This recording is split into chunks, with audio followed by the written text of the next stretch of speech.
Hey everyone, welcome to another episode of the Power Alley Podcast. Sorry it's been a while, it's been a few weeks. We've had a lot of great baseball action. We're going to get caught up on it here today in this episode. I'm Fresh. I'm part of Spinnable Sports Network, spinnablesports.com, Spinnable Sports YouTube channel. I'm also a co-host of our flagship podcast, The Irrational Confidence Podcast. You can find The Irrational Confidence Podcast on Spinnable Sports YouTube channel and at Power Alley Pod on Twitter/X. If you want to follow me individually, at SS_2Fresh. Well, I'm recording this as of Memorial Day. We have about almost 50 games in for Major League season, about 2 months into the season. They just announced the NCAA baseball tournament bracket, and the Women's College World Series field of 18 is set. So we'll dive into a few of those things, kind of take a look at the last month of May here across Major League Baseball, and pay tribute to some people who made massive impacts on the game of baseball and have passed away recently. John Sterling, the historic announcer for the Yankees, as well as Ted Turner and Bobby Cox from the Atlanta Braves. So a lot of things going on, a lot to talk about. So we will go ahead and just dive right into it. First off, the Atlanta Braves, it has been, you look at last year, that team struggled. They were terrible coming out. They couldn't get out their own way. Pitching injuries in the normal lineup. This year, complete 180. They still have pitching injuries, but the team is actually they're locked in. Chris Sale, locked in. Elder, locked in. That offense driving you runs. I'll dive into detail on that a little bit more. But it's just something where maybe Snicker ran his course, but Walt Weiss right now has the same guys delivering. They're locked in. They're playing well. They're enjoying it. And they're running away with the NL East. They have a 9-game lead as we enter Memorial Day, which the Phillies, we thought we'd be a lot better. They have gotten off to a very rough start, even though playing much better in Don Mattingly.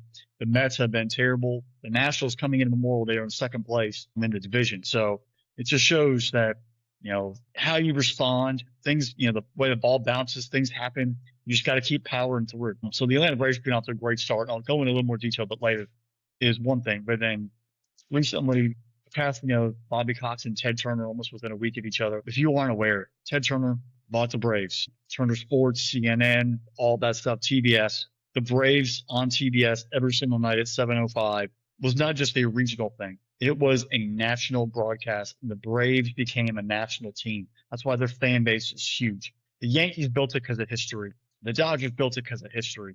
The Braves built it because of TBS. They were good at times. They have the 90s. They had a heck of a run there. A lot of division championships and the World Series in 95.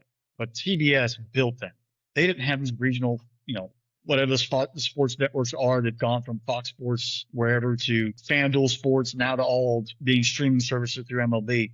TBS was the Braves. If you had a rain delay, you were watching Andy Griffith's show. But other than that, 7:05 every single night and the 1 o'clock start on Sundays, you were getting the Braves. Ted Turner loved the Braves more than anything. And the Braves would not be what they are without him. So very, very tough loss. But a man who left a legacy to endure for generations, and not just the Southeast, not just Atlanta, but all across the country in building the Braves fan base and also helping, spread the game of baseball through a nightly game. If you kind of look at the 90s into the 2000s, you might have a couple national telecasts here and there. ESPN would do a Wednesday night, maybe doubleheader. But outside of that, Monday, Tuesday, Thursday, Friday, you wouldn't get a game outside of TBS and then WGN with the Cubs. Those two networks, that was it. Unless you had a special cable package, you get a regional sports network, you really didn't have any options. Things evolved, but Ted Turner is the main reason because of that. Now, the Braves' success, not just being on TV, but the Braves' success is all because of Bobby Cox. He was the GM, became the manager, drafted all those guys, and then made that heck of a run in the 90s and early 2000s, 14 straight division championships, going to the 95 World Series and winning that in Fulton County Stadium, being ejected record amount of times. He knew how to manage. The guys played for him. Bobby Cox, top 3 all-time managers of baseball, in my opinion. He delivered, and the guys loved him. The fans loved him. They embodied it. And seeing the two of them pass away so close to each other, I think is fitting. As sad as it is very fitting. And the Braves being as successful as they are this season, it all kind of rolls together. Another iconic passing was John Sterling. If you've ever listened to Yankees radio or watched MLB Network or any broadcast and you've gotten all the iconic things, he hit the notes every single time. He had a flair to him. He added Broadway to his broadcasts. He knew the players. He loved it. He traveled. He called it in his own iconic way. He also, ironically, called some Braves games before he went to the Yankees. They are Yankees fans who have never been to Yankee Stadium. They existed before the Yes Network, but they listened to the games on the radio, and John brought it to them in the 90s and 2000s, and the 2010s, and into the 2020s. He was doing that before college basketball, college baseball, college football. He would broadcast anything ahead of time as his career evolved. But the pinnacle was being the voice of the Yankees on the radio. It's something about sports and radio broadcasters. We can watch the games with our eyes, but like Bob Uecker with the Brewers, Vin Scully with the Dodgers, they all started out on the radio. They brought the stories. They kept the game going. They made you feel like you were there. They brought it to your living room, your car, your radio, wherever you had a barbecue or down the street walking around. They brought it to you, and John did the exact same thing. These are three big losses between Ted Turner, Bobby Cox, and John Sterling in a very, very short time period between each other in the month of May that really hit in Major League Baseball very, very tough. And it's very, very sad to see them go. We will not see their kind again. It's one of those moments we always kind of like, you don't realize you're in the great times until they're over. So when you have a good announcer, a good manager, good owner in any kind of sport, embrace it. Because one day that voice you grew up with or that you've been connected to, it might pass on, and cherish the times now. And we go from the three older, iconic members there to some rookies that are tearing it up right now. Sal Stewart with the Reds, 52 games in as of through the end of May 24th, 12 home runs, 34 RBIs. He set a rookie feat for the Reds organization in home runs, 32 runs scored, 256 batting average. He's playing really well and getting it done. And the Reds are going to be right there. We'll talk about them more later. Right there to the very end. McGonigal for the Tigers. They've had a rough season. Obviously losing Screwball. The team is not playing anywhere near what they expected to. But he is a shining light right now. 55 for 195 through May 24th action. It's 282 average.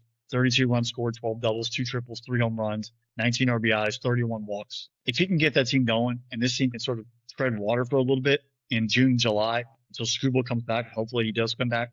Maybe they can make a late run because the AL Central is right there. It's all, everyone's pretty tight. But McGonigal, Riley Green, Torkelson, the rest of that team, they've got to get it going quick to get the Tigers in it. At 10, top prospect in all minor league baseball, Connor Griffin with the Pirates. 46 games in. It's a huge, pomp and circumstance of him getting called up, being there, being the franchise on the offensive side behind Paul Skeens from the pitching side. They're all looking to him to get the Pirates back to not just the postseason, but to playing for an NLCS and potentially go to a World Series. 46 games in his career so far. He's 45 for 169. That's a 266 average. 26 runs scored, 8 doubles, 2 triples, 3 home runs, 20 RBIs, 12 walks, 12 stolen bases as well. He's playing every day. He's in the rotation. He's out there contributing, playing well at shortstop, getting his feet under him. You're going to see that the effort that we all saw down there in Double and Triple A, all the ability, all the skill, continue to keep building up at the major league level. These three all here. And then the fourth one I'm going to talk about, Minataka Murakami. Yes, he played in Japan, had success over there, played for the Japan national team in the World Baseball Classic. But coming to Major League Baseball, he is technically a rookie. 52 games in, he's 43 for 183, so 235 average, 36 runs scored, 3 doubles, gets 17 home runs, second in Major League Baseball. And I'm recording this as of 5 p.m. on Memorial Day Eastern Time. He actually hit one already today, so he's actually the league net. He's tied and has the lead with 18 home runs. RBI for there, 41 walks, 75 Ks, and the White Sox are in contention. The White Sox are in contention in the AL Central. He might not have the greatest average, but he is mashing, and he is giving them something to build around with Montgomery at shortstop for the rest of that team. These 4 guys, all from the AL and AL Central, White Sox, Pirates, Tigers, Reds, not big-time market teams, but young players who are playing at a high level. And they're just a microcosm of the young youth movement right now in Major League Baseball. Guys aren't sitting down in Double and Triple A for 5 or 6 years. They're getting caught up and they're contributing. So enjoy it. Watch these young guys play. They're changing the game. Speaking of another young guy who's changing the game, Jacob Misiorowski. I'm a diehard Milwaukee Brewer fan. This is really, really cool to see. We're going to enjoy every start we can get as of 5 o'clock Eastern Time on Memorial Day. He recorded his 100th strikeout, fastest this season in Major League Baseball to get to 100 Ks. He had 12 strikeouts, tied a career high today against the Cardinals. He has more pitches of 100 miles per hour plus than any other starter combined so far through May 25th. And he's the majority of the top 50 pitches thrown in 2026 at 100 plus miles an hour. I think he has 86 going into the today's start versus the Cardinals. And he had obviously another load to add into that. Prior to today's start, this is going to put the stats in there for a little bit. Prior to the start versus the Cardinals on Memorial Day, he had 10 starts, 5 quality, 4 wins, 57 innings pitched, 32 hits, 12 earned runs, 18 walks, 88 strikeouts, and they came for 9 of 13.9 and an ERA of 1.89. He had 12 strikeouts on top of that to get into 100 versus the Cardinals. He had his scoreless streak ended at 29 in the third innings when the Cardinals put together a run. He only gave it 2 hits today. So the ERA is obviously dropped down. You can add that 11 starts there, 6 quality, 5 wins. It's something special. Now people are like, well, how's he going to be able to keep throwing that fast? And is his arm going to fall off Tommy John or shoulder surgery or whatever's going to happen? Hey, it's baseball. It's sports. Enjoy the ride. I do not fear. I don't want anything bad to happen to this kid. He didn't go out there and pitch. If you've actually watched Brewers games, they're monitoring his pitch count. If he gets about 90, it's about the max. There's been no times where they've only had him go 6 innings. They're watching him. Yes, there's a lot of stress on the arm, but he's not throwing curveballs, not throwing as many sliders. It's straight heat, enjoy the time. You just reel him back and just fire him. So the stress on the arm and the tendons isn't there as much as just him leaning back and throwing heat. But you got to take every single start as it is. I know if he was pitching for the Cubs, the Dodgers, the Yankees, the fans would be like, oh, it's the greatest pitcher in the entire time. And injury talk would never come up. But because he pitches for Milwaukee, it's like, oh, well, when is it all going to blow out? Maybe it's just a short window. Well, he pitched pretty well last year, got himself to the All-Star game, pitched well in the All-Star game, and then down the stretch into the playoffs. He just keeps going. And you enjoy the ride, folks. We talk about want to see guys just throwing heat. He throws heat, and he's pretty good at it. He can obviously work on his control. 18 walks going into today's start, but you keep building on that. They're going to watch over him. But he is a young player in a small market who's playing at a very, very elite level and delivering at the highest time and not shying away. He didn't shy away from a Yankee start, hasn't shied away from other starts versus the Cubs in the playoffs. Like, he's going to show up, be ready to rock and roll. So embrace it, folks. Embrace the youth movement across baseball. This is the cool thing. We got Rice for the Yankees. There's youth everywhere. Not just the big markets, small markets. There's youth everywhere who are playing at high level. Go out there and look at the Athletics. Kurtz, that entire team. But Kurtz is fantastic. But that entire team of young players in that lineup for the Athletics is worth a game watching on TV. The youth movement. Enjoy it, embrace it. This is the future of baseball. And if we can gravitate toward it and see it, you're going to see it, these games and these players are at the top of their game. Yes, we have a pending potential lockout during the offseason, but right now enjoy baseball and enjoy this elite talent we have coming right now in front of us. We're roughly about 50 games for everyone, so a little less than a third of the way through the season. The Braves have the best in runs per game, the best team batting average at 260, best team ERA at 3.04, second most home runs at 72. I already mentioned Elder and Sale, who have just been dominating. They have the most RBIs at 276, the most hits at 482, the third most quality starts at 26. Chris Sale has 7 wins, second in Major League Baseball, and tied for the most from a starter. Because technically coming into today, the most wins by any pitcher in baseball was Aaron Ashby, the relief pitcher for the Brewers. He is not a starter. Chris Sale is, so take that for what it's worth. And he had leads Major League Baseball with 9 quality starts. Bryce Elder, ERA of 1.97. Chris Sale has an ERA of 1.89. Both phenomenal. Matt Olson, 4th in Major League Baseball with 14 home runs. He's also tied for 3rd in Major League Baseball with 42 RBIs. Albies, Acuna Jr. getting healthy, getting back. Yeah, Drake Baldwin go on the injury list there, but they are playing at a high level. And this Braves team, the fan base, everything around it, I want them to keep it just climbing. Keep climbing. Get payback for last year. Last year was really tough. Keep building off of every single game. Keep winning series and moving forward toward the postseason. Now, there is a division that is absolutely phenomenal. The NL Central. Going into Memorial Day, so through May 24th, it's the only division where all 5 teams have a 500 record or better. 15 total teams going into Memorial Day had a record of 500 or better, and 5 of them are from the NL Central. A third of that number. There's still a lot of games between the Brewers, Cubs, Cardinals, and Reds and Pirates coming down the stretch. So there's a lot of chaos and intrigue and theater coming our way. There's 4.5 games between the Brewers in the first and the Pirates in the last. Five teams separated by 4.5. Now, the Pirates have played a lot. They started the series with the Cubs today. They've played a lot of games in the division so far. So in the back end of their season, they're going to get a lot of American League teams. They're going to get a lot of other, 3 here, 3 there versus other teams in the National League. We'll sort of see how that shakes out. But Brewers, Cubs, they've only met 3 times. Brewers swept the Cubs. Brewers and Cardinals, they started their second series today, Memorial Day. That's even, they have a long way to go. Brewers and Reds, a long way to go. There's going to be a lot of moving and shaking as we go from ending May, June, July, and August, and then down the stretch in September. So the NL Central, lock in and pay attention because it's going to be a lot of fun. As great as the NL Central has been, as great as the Braves have been, there have been some major disappointments. The Phillies kind of rounded into shape. They were terrible. John Magnier taking over. They found their kind of groove. The offense is still there, but it's something still missing from the Phillies. They're still 9 games back from the Braves. Do they have a run in them left? Are they going to make a trade that's as we get closer to the middle of the year and trade deadline? Who knows? Blue Jays, the reigning AL champions, letting Bo Bichette go is starting to sting. Anthony Santander, who they signed prior to last season, played only 45 games last year, has yet to play this year. They were expecting his bat. Nothing there. We're not getting the same from that overall team. Pitching staff, Dylan Cease's really well. Gossman's really well, but that bullpen's been terrible. Hoffman's been rough. The Blue Jays they feel like the air's coming out of the bag there a little bit. The Mets, I mean, at one point they were 12-5 in the month of May, but that April and March start looked brutal. And the Mets, they got swept by the Marlins the past 3 games.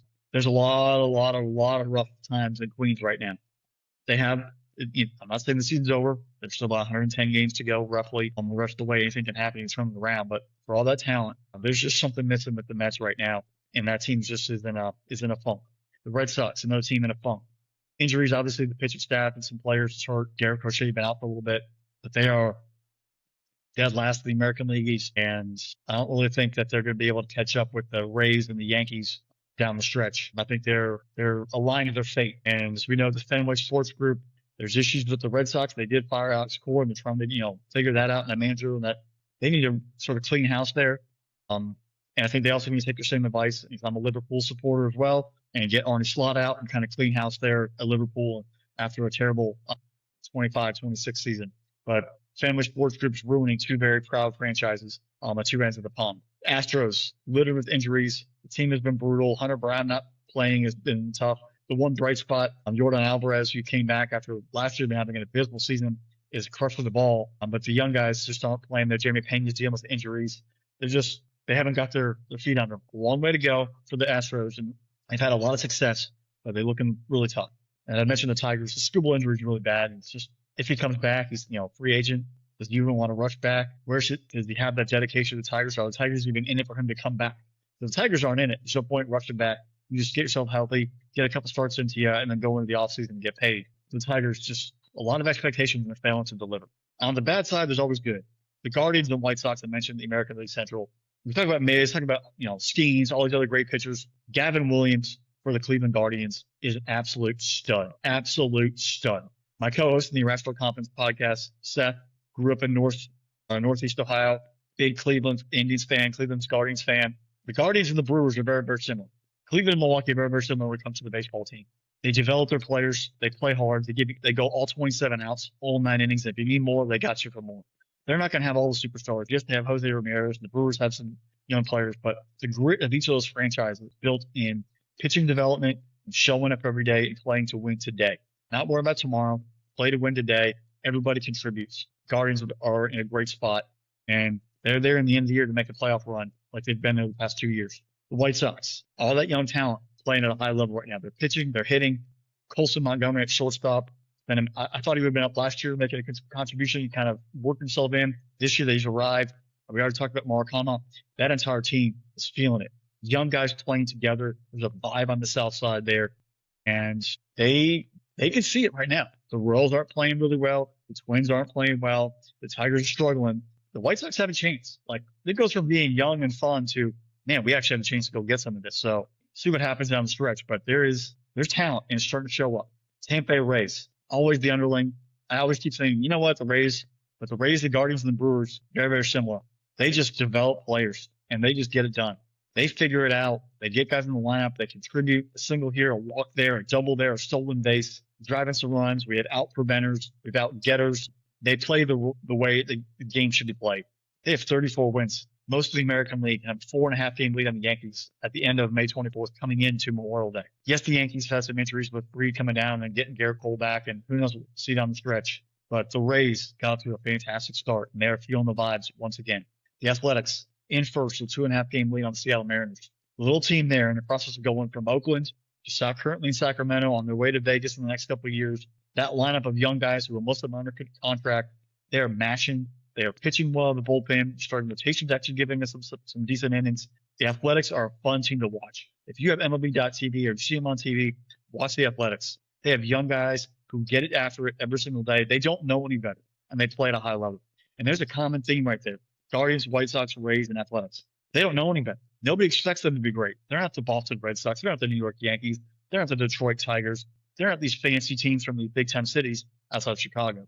They are coming in here and they're gritty and they're getting it done on their own. Organizational development for guys playing together and playing the right way and feeling a vibe. So embrace it. But, we're wrapping up here in May. We can start a long way to go. 4 months basically left and 2 months down locked in. But those 4 teams in the American League are going to make a very fun season ahead of us as we move forward. We're going to switch gears from professional ranks to the collegiate element. End of May usually means we are getting toward Women's College World Series, Oklahoma City, and Men's College World Series, NCAA tournament, regionals, all that fun stuff. May 24th wrapped up super regionals across the women's softball landscape. The bracket is set for Oklahoma City.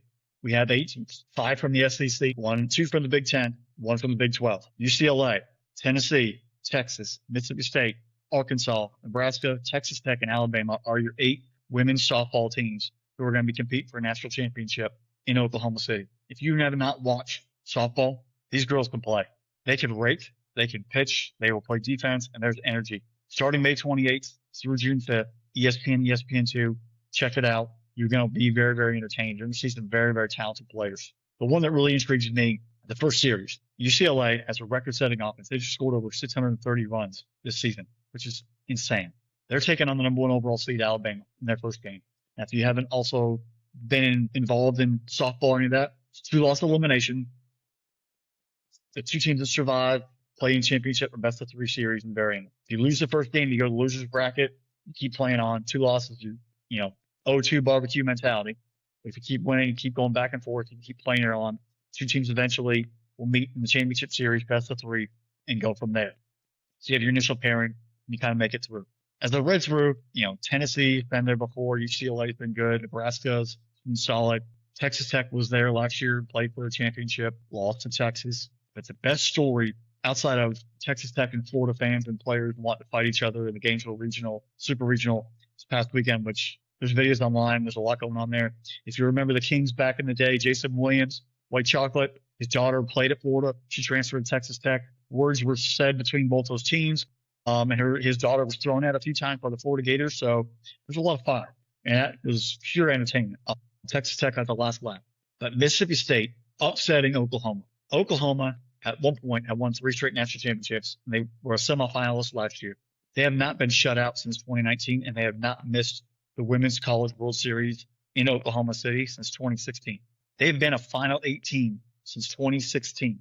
2020 didn't matter, but still, that's pretty extensive. Like you knew Oklahoma seniors were going to be there, and they're going to be playing for a championship. Mississippi State had a comeback in Game 1, beat them in Game 1, got smoked in Game 2, and Game 3 shut out Oklahoma in Norman 6-0. That trophy right there, you might as well say to yourself you won a national championship. Every other team in that is going to Oklahoma City is looking at Mississippi State and saying thank you. But also, snap, they took down the Giants. These girls can play, lock it in, enjoy it. But the Women's Girls College World Series is some of the most intense sporting event action you're going to see. And if you want to watch, just turn it on. You're going to see chirping, you're going to see cheering, you're going to see home runs, you're going to see fantastic plays in the field, and you're going to see fantastic pitchers. And one of those teams will claim a national championship. Will it be a repeat? Will it be a brand new team? Will it be an SEC school? Will it be a Big Ten school? Or will it be Texas Tech and their oil money? We'll find out. On the men's side, as the women go to their Final 8 in their College World Series in Oklahoma City, the men, we have set the bracket for the full team set of 64. 16 regionals, 1 goal, get to Omaha and dogpile and win a natty. There have been 4 amazing teams all year. It's really like head and shoulders. I'll give you 5. There have been 5 teams head and shoulders, but you can make a case for 20 really contenders for a national title. UCLA, been absolutely nasty. They brought almost the entire team back from last year who went to Omaha.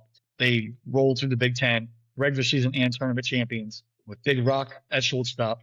That team is locked and loaded there, the number 1 overall seed. Georgia Tech, that lineup 1 through 9, ridiculous. They will score. They will score again. They put some numbers on the dogs across the state, and they rolled through the ACC, win the regular season and the conference tournament. Speaking of the dogs, Georgia were picked to be 9th, won the regular season title, and won the conference tournament.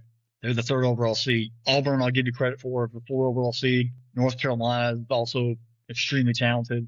The list goes on. You're going to see some amazing baseball. Of the 16 regional hosts, and if you haven't, before we even go there, if you're not familiar, college baseball and softball, you do a regional setting, 4 teams. Then you go to a super regional, and then the winners of those 8 super regionals go to the championship, and then you kind of play it out from there. It's a 1 through 16. So you have the 1 seed, you have a 16 seed, 1, 2, 3, 4, and kind of all the way through. Each of those seeds are the regional sites. The 1 seed and the 16 seed, if they run chalk, they meet for the super regional at the highest ranked team. So if 1 and 16 both advance, 16's at 1, you can see where I'm going from here. So you kind of look down that bracket where you're at. If I'm winning the regional, who do I have to play in super regional, so on and so forth. There's going to be some but baseball is baseball. Crazy things happen. You got to play 9+ innings. You got to grind it out. It's not a 3-game series in all true reality. You get a game on Friday. You potentially could play 2 on Saturday. And then Sunday, you could potentially play 2. Maybe a game on Monday, depending how games go. Wins and losses and back and forth. Same thing is 2-loss elimination. The team that survives the regional moves on to a best of 3 super regional. The biggest thing about these regionals is pitching. You're going to throw your Friday guy on Friday. Some teams actually like, you know what, depending on matchup, I might throw my Friday guy on Saturday against the potential, winner versus winner matchup. Or if I'm desperate and I'm on the loser's bracket, I got to throw my stud. So some things are thrown out of whack. There are times where you just get tons of bullpen action. And as if you're familiar with the phrase, the Johnny Elstaff, where you might see 10 different guys throw a game. Major League rules, you don't have to get 3 out, 3 pitchers and that sort of thing. It's just you can come and go as you need. And they will run guys out there with rubber arms. So it leads to chaos, it leads to runs, and you never know. It's a complex. You're bringing teams together in different regions and trying to survive. And everybody's desperate, and everyone's going to put it all on the line to win. 7 of the 16 regional hosts this year from the SEC. The ACC has 3: Georgia Tech, North Carolina, Florida State. The Big Ten has UCLA, Oregon, and Nebraska. The Big 12, who didn't have any hosts last year in 2025, this year get West Virginia and Kansas. Now, West Virginia and Kansas are the 15 and 16 seeds, but for 2 teams that have never, in my memory, have never hosted a regional, expect a party in Lawrence, Kansas, and Morgantown, West Virginia. It is going to be absolute theater, absolute fantastic. People are going to be out there imbibing, having beverages, ready to rock and roll and support their Mountaineers and Jayhawks and everybody else. So if you're going to watch, if you're going to pull and watch a series and watch the fans, go there. You obviously get your classic, host, and we'll go in a second. But there's just something about being in a place that hasn't had a regional. You have all those teams come in and have everybody there. It's a party in the outfield. People got tents, they got chairs, they got coolers. There's just energy in the building. Nebraska, the first time they're hosting a regional in a long, long time. Really cool to see that happen. And speaking about the Big Ten, everyone said, well, they went after Oregon and USC to build up their football presence. No, they didn't just do it for the football. Because if it mentioned, look, UCLA, Oregon, Nebraska, and USC also made it. Michigan was a first 4-out team. The Big Ten baseball landscape, even though everybody except for Wisconsin has a team, it's not as dominant. But what the Big Ten did was very, very smart. You get UCLA, USC, Oregon, Washington to join your league. It makes your conference still have an identity and have potential chance to win the national championship at the highest level in baseball throughout. You don't basically just punt the rest of the years that you were a football and basketball school, and once basketball season's done, you move on. UCLA is a national championship contender. Oregon can match with anybody in the country. They have the second most home runs, I believe. I think it's a program record. Eugene regional between Oregon, Oregon State, and Washington State. The 3 of them, that's going to be a lot of bad blood. A little Pac-12 action. But Oregon can play. UCLA, they're a reason why they're wire-to-wire number 1 team in the country. And USC has given both those teams a ballot. And Nebraska will grind it out and get it done. The ACC, they got in 9 teams total.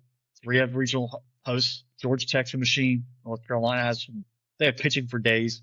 Florida State has a lot of young talent. If those guys can get going there in Tallahassee, watch out. The last regional host, Southern Miss. Party down in Hattiesburg. They've had it before. They know how to get it done. They play some baseball in mid-majors. In this case, getting a lot of love. I love that Southern Miss got a host, but we'll talk about some mid-majors who got the shaft a little bit later. Kind of when you come to bids, there's always that team like, why didn't they get a regional or why did they get it left out? All the fun stuff. Arkansas has an amazing RPI. They have tons of wins. They play for an SEC championship. They went to the tournament. They don't get a regional, but Mississippi State does. The Hogs beat Mississippi State in a series on the field, and they have a better RPI, and they played for an SEC championship game, and Mississippi State got the regional, and Arkansas did not. So I'll tell you right now, that Arkansas baseball team is going to be hungry, and they're going to be mad when they get to Lawrence, Kansas, and go out and get to action down there because they are feeling shafted, looked over. When you beat a team head on, it's like they met on the field. If it's a toss-up and they met on the field, the eye test should matter. And the committee says the eye test should matter. Well, apparently it didn't because Arkansas got set to Kansas and Mississippi State gets the host. Now, Doobie and all that fun stuff there in Starkville, That's a great place to watch baseball. It's really, really cool. But that should not be overruling at Arkansas if Arkansas beat Mississippi State on the playing field. Another kind of controversial element. NC State, their RPI, their record. Yes, they played in the ACC, which is a great baseball league. Their coach announced the retirement. So that was the reason why they got put in as an at-large. Same thing with Kentucky. Kentucky, yeah, they beat Alabama. They did a great job. Alabama's a regional host. Awesome. But Kentucky really didn't do much of anything else. So like, but they get in. The team that gets left out, Mercer Bears. Mercer Bears have a top 30 RPI. They beat Georgia Tech, and they finished third in the country, I believe, in home runs. And they got left out because they did not win the conference tournament. They were the regular season champs. Top 30 RPI, and you don't make a field of 64. But Mercer, you see Southern Miss getting, you see, East Carolina again, you see Coastal Carolina, other, auto qualifiers across the board. But Mercer getting left out. The Sun Belt had 5 teams, but the SoCon regular season champion, the top 30 who beat Georgia Tech on the field, doesn't get in. There's something there. Texas State should have been left out, and Mercer should have been put in even. If you're looking at the majors, you want the best 64 in the field. So Mercer got royally shafted. Kentucky, NC State, you have to prove it. Show everyone you were the right teams to be in, because Mercer, I guarantee you right now, if Mercer played both of y'all in each of the 3-game series, at worst, it comes out 3-3 collectively. They'll win one against one of y'all, and they'll lose one game out. They'll win 1 out of 3 against the other. But in the end, they'll finish 3-3 against NC State and Kentucky. That's how good Mercer is at worst. So shame on the committee for that one, and shame on the committee for putting Mississippi State as a host and not Arkansas. Winning on the field matters. Yes, Mississippi State maybe had a tougher overall schedule than Arkansas, but we're splitting hairs. And if they met on the field and the team that won is being set on the road and the other team's getting regional, that's wrong. To get everything going, though, Friday afternoon at noon Eastern time. If you're taking the day off, that's awesome. If you have the ESPN app on your phone or your computer, or you have anything up, you're going to have 2 of the probably best games of the entire opening regional weekend right away at noon. And they're going to set the tone for 2 regionals. We're first going to stop in Chapel Hill, North Carolina, East Carolina, Tennessee. 2 teams that have been to Omaha in the past. 2 teams that have very, very good baseball programs. They're facing off at noon on ESPNU. The winner most likely gets North Carolina on Saturday. The loser, they're going to have to play to the losers bracket and see if they can survive. But if you want to see really, really good baseball, tune into that one. Also at noon on Friday, from Morgantown, West Virginia, the aforementioned Kentucky Wildcats have a chance to prove that they belong when they take on perennial ACC power Wake Forest. That's on ESPN2. You can put both those games up on a split screen and watch it. It'll be absolutely fantastic. You have great college baseball, a lot of intrigue, and that will set the tone for the day as you move forward. We also have another great first opening matchup, 2-3 matchup in a regional. Morgantown and Lincoln Regional is both great. But if you look at the Lincoln Regional, has Nebraska, Arizona State, and Ole Miss. That is, if you want to have a group of death, we're talking about World Cup, that's a group of death right there. That's 3 very, very good ball clubs. Nebraska, Arizona State, Ole Miss, only one team can advance. But Arizona State, Ole Miss are going to set the tone for that regional on Friday night, 9 o'clock on ESPN2. The winner right there is probably going to get Nebraska and have a chance to really set the tone on Saturday. The loser, good luck. But that game is going to be full of intrigue, because you put yourself in a great spot by being a very, very quality opponent right after that, and you build that confidence in place for the rest of the weekend and see how it shakes out. But we have a lot of great matchups coming. Lock in. If you're looking for how to watch the games, college baseball regionals, ESPN2, ESPNU, ACC Network, SEC Network, ESPN Plus, all the games will be on.